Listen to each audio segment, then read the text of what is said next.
Hi అండి, welcome to my channel. ఉద్యోగులకి సంబంధించి ఇప్పుడిప్పుడే మనకు బ్రేకింగ్ న్యూస్ అయితే రావటం జరిగిందండి. కేంద్ర బడ్జెట్లో సామాన్యుల నుంచి కార్పొరేట్ వరకు కూడా అందరూ జీతాలను ప్రభావితం చేసే అంశాలైతే ఉంటాయి. సార్వత్రిక ఎన్నికలకు ముందు పూర్తిస్థాయి బడ్జెట్ను ప్రవేశపెట్టడం అయితే కుదరలేదండి. కొత్త ప్రభుత్వం ఏర్పడిన తర్వాత ఆర్థిక మంత్రి నిర్మలా సీతారామన్ గారు జూలై 23వ తేదీన 2024-25కు సంబంధించిన బడ్జెట్ని అయితే సమర్పించడానికి సిద్ధమవుతున్నారు. ఇక ఈ క్రమంలోనే ఆయా రంగాల ప్రతినిధులు తమ అవసరాల అంచనాలను ప్రభుత్వం ముందైతే ఉంచుతున్నారండి. తాజాగా సెంట్రల్ గవర్నమెంట్ ఎంప్లాయీస్ యూనియన్ కూడా బడ్జెట్లో తమ డిమాండ్లను అయితే తీర్చాలని కోరింది. కేంద్ర ప్రభుత్వ ఉద్యోగులు, కార్మికుల సమాఖ్య తాజాగా 7 కీలక డిమాండ్లతో కూడినటువంటి జాబితాను క్యాబినెట్ సెక్రటరీకి పంపడం జరిగింది. ఇందులో 8వ వేతన సంఘానికి సంబంధించి, అదేవిధంగా ఏర్పాటు చేయాలని చెప్పి 8వ సంఘ వేతనం, కోవిడ్-19 కాలానికి చెందిన 18 నెలల అరియర్స్ని విడుదల చేయడం వంటి కీలక ప్రతిపాదనలు అయితే ఉన్నాయండి. యూనియన్ డిమాండ్లు ఏవో ఒకసారి గమనించినట్లయితే పెండింగ్లో ఉన్న అసోసియేషన్, అదేవిధంగా ఫెడరేషన్స్ గుర్తింపు మంజూరు చేయాలని, కొన్ని యూనియన్లకి గుర్తింపు రద్దు చేస్తూ ఇచ్చిన ఉత్తర్వులను ఉపసంహరించుకోవాలని అయితే కోరారండి. అదేవిధంగా సర్వీస్ అసోసియేషన్స్, ఫెడరేషన్పై ఈ నిబంధనలు త్వరలోనే ఎత్తివేయాలని డిమాండ్ చేశారు.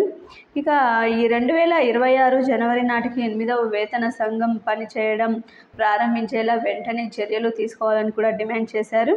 కారుణ్య నియామకాలపై ఉన్నటువంటి పరిమితిని తొలగించాలని, మరణించిన ఉద్యోగుల కుటుంబాలకు ఉద్యోగ అవకాశాన్ని కల్పించాలని కేంద్ర మంత్రిని ఉద్యోగ సంఘాలు అయితే కోరుకున్నారండి. అదేవిధంగా ప్రభుత్వ శాఖల్లో ఖాళీగా ఉన్న పోస్టులన్నింటినీ కూడా భర్తీ చేయాలని, అవుట్సోర్సింగ్ కాంట్రాక్చులేషన్ నిలిపివేయాలని చెప్పి యూనియన్ డిమాండ్ చేసింది. ఇక 18 నెలల బకాయిలు, కోవిడ్ సమయంలో నిలిపివేసినటువంటి 18 నెలల డిఏ/డిఆర్ బకాయిలు వెంటనే విడుదల చేయాలని సంఘం కోరింది. ఇక పెన్షన్ కమిటెడ్ భాగాన్ని కూడా ప్రస్తుతం 15 ఏళ్లుగా ఉన్నటువంటి దానికి బదులు 12 ఏళ్లకి తగ్గించాలని చెప్పి కోరారు. ఈ డిమాండ్ల సాధనకి జూలై 19న మధ్యాహ్న భోజన సమయంలో కూడా సమైక్య ఆధ్వర్యంలో ప్రదర్శన నిర్వహించనున్నారు. 2026 జనవరి 8వ పే కమిషన్ అమలు చేయాలని మేము కోరుకుంటున్నాం. దీని కమిషన్ వెంటనే వేయాలని ఈ సమైక్య ప్రధాన కార్యదర్శి అయితే యాదవ్ గారు అయితే అన్నారండి. ఈ డిమాండ్లతో పాటు ప్రస్తుతం 7వ వేతన సంఘం కింద డిఎన్ఎస్ అలవెన్స్, డిఏ పెంపుపై ప్రకటన వెలువడుతుందని కేంద్ర ప్రభుత్వ ఉద్యోగులు భావిస్తున్నారు. ఈ పెంపు సెప్టెంబర్ మొదటి అర్ధభాగంలో ప్రకటించే సూచనలు అయితే ఉన్నాయండి.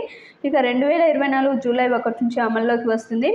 ఉద్యోగుల డిఏలో కూడా 3-4% పెరుగుదల ఉంటుంది అని చెప్పి అంచనా వేస్తున్నారు. ప్రస్తుతం 50% థ్రెషోల్డ్కి మించి డిఏ పెంచే అవకాశం అయితే ఉందా అనే ప్రశ్న అయితే అడిగినప్పుడు సాధ్యమేనని కార్మిక వ్యవహారాల నిపుణులు అయితే పేర్కొంటున్నారండి.